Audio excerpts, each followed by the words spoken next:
Welcome back, everyone. This is Savage Sasquatch, and we are going to play the mission Finders Keepers, I believe. Alright, this is taking us back, I think, into that mountain mission. Yes. And this dude has lost his sword, and he wants us to return it to him. So we're going to go in here into this cavern, and we're going to find his sword and see what's what.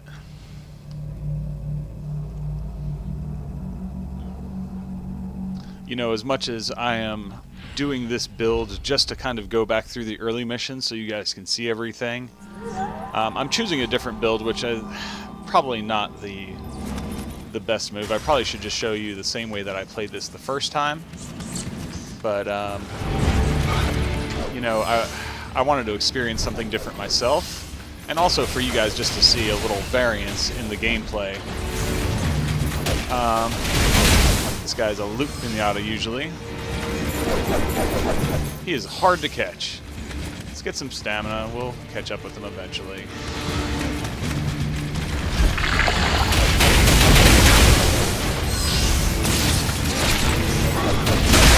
Oh, we have alerted the authorities.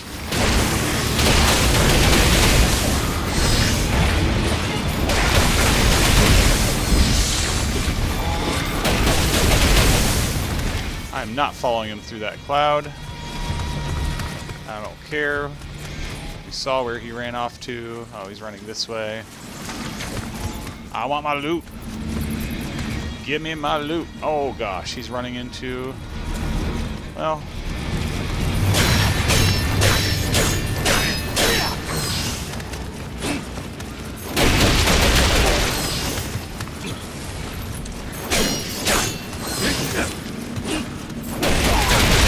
I know we're getting away from our loot goblin guy, but man, he runs us into the funniest things. And by funny, I mean painful. I saw him come back here. Don't know. Oh, yep, there he is. So, don't know if there's anything else back here to fear. Okay, that looks like the same spot. I wonder if we can sneak up on him. Oh, I didn't mean to hit that, but... we'll just fill him with throwing stars. This guy. Get back here. Okay, have more throwing stars. We got him. Oh, hey, that was the end of the mission. Who knew? Well, I may have seen this before, so I might have known a little bit. But that's actually how it played out the first time. I just saw that guy, and I was like, oh, loot pinata. And so we went after him. We'll just peek around, make sure that see if there's any other loot that we can take advantage of. But yeah, I just chased them all through here and killed them, and then, like, before I even went and found anything else, it was like, you're done.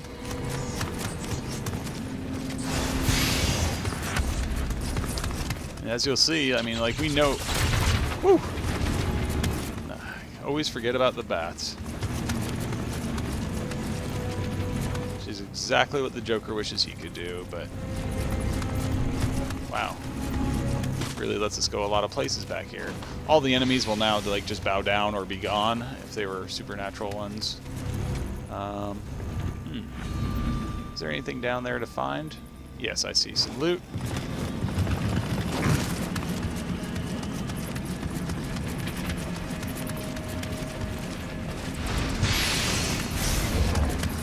But yeah, like I was saying before, I mean, I did this build just to see something different while also showing you guys the content, but I am very likely at some point to come back and just continue this playthrough because this feels insanely powerful.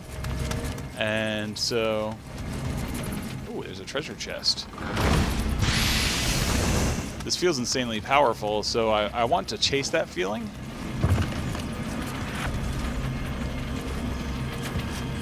Oh, we fell.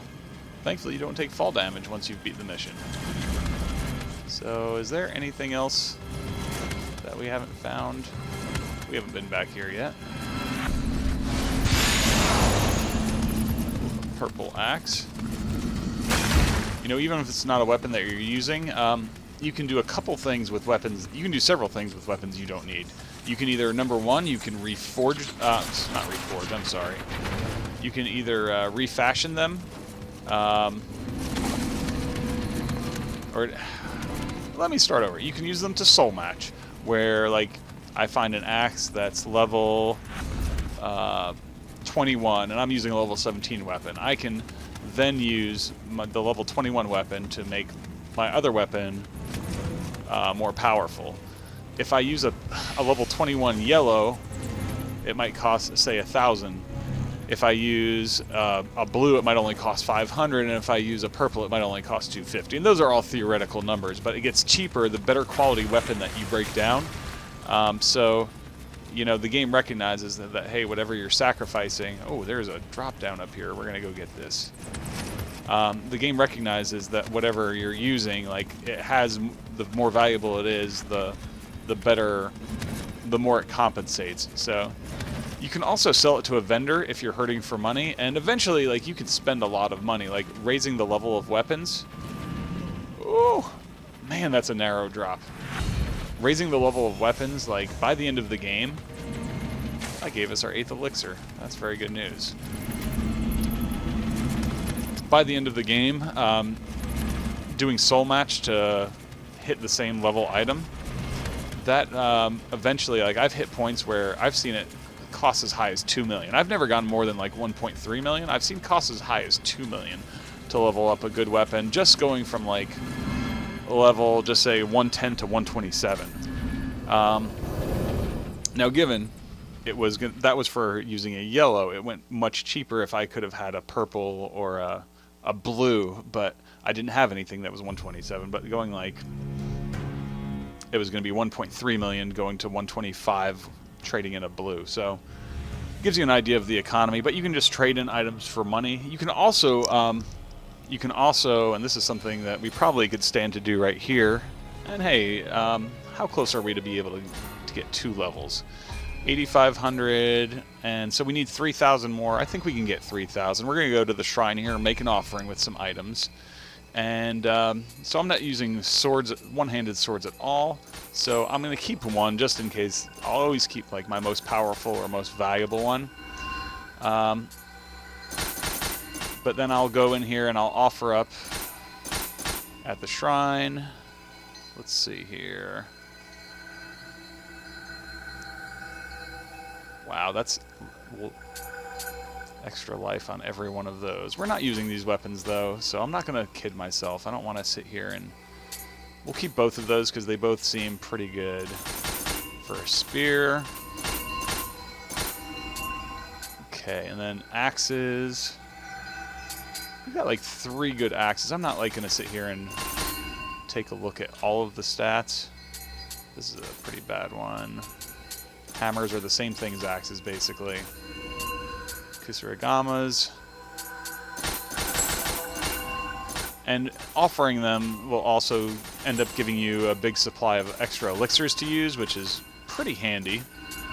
Especially as you like are learning encounters or learning areas, like you go longer.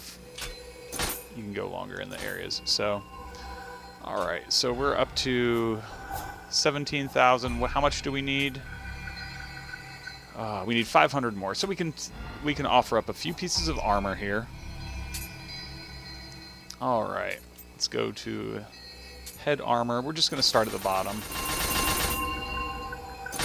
We're going to go for 17,500 as our goal, but we've gotten so many pieces of gear. You can only hold 500 in your box, so I won't offer up anything blue just yet because I haven't really looked through it to see exactly what we want there. And one more will bring us to 17,500. And so now we've traded in the items that we're filling up our box for experience, and we can level up twice. 2 points of skill gives us 2 more attack and a bunch of 2 more samurai points, a little ninjutsu. Man, like, I just love our ninjutsu power. Like, I'm addicted to seeing that number go up, and as long as it's making my kusaragamas go up, that's a really attractive thing. The body is also making our our stuff go up here, so that's good. Heart is not really helping. We probably won't be taking heart or stem much on this build unless it gives us some great incentive to say, hey, don't forget about this.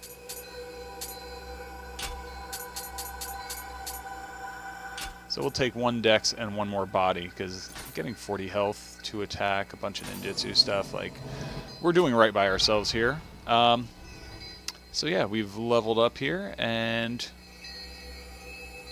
I do want to, you know, I think we've got all the jutsu that we could. Well, no, we can ready more jutsu. As we've been leveling up our decks, it gives us more points. Like, we can take 26 points of jutsu now, so we can take this big old thing, and we can take this. So now we have all kinds of bombs as well as our shurikens. So I'm a huge fan of what we're able to do here. Like, we're able to sit back at range, as well as get in and wail on them with our kusuragamas. So, alright. So this opened up Kanbei and the Overlord. We'll be tackling this one next time. I remember this was kind of a tough mission, but I think we're much better optimized than we were at this point last time, so we'll see. Thanks again for watching. Give us a thumbs up if you enjoyed it. Until then, this is Savage Sasquatch.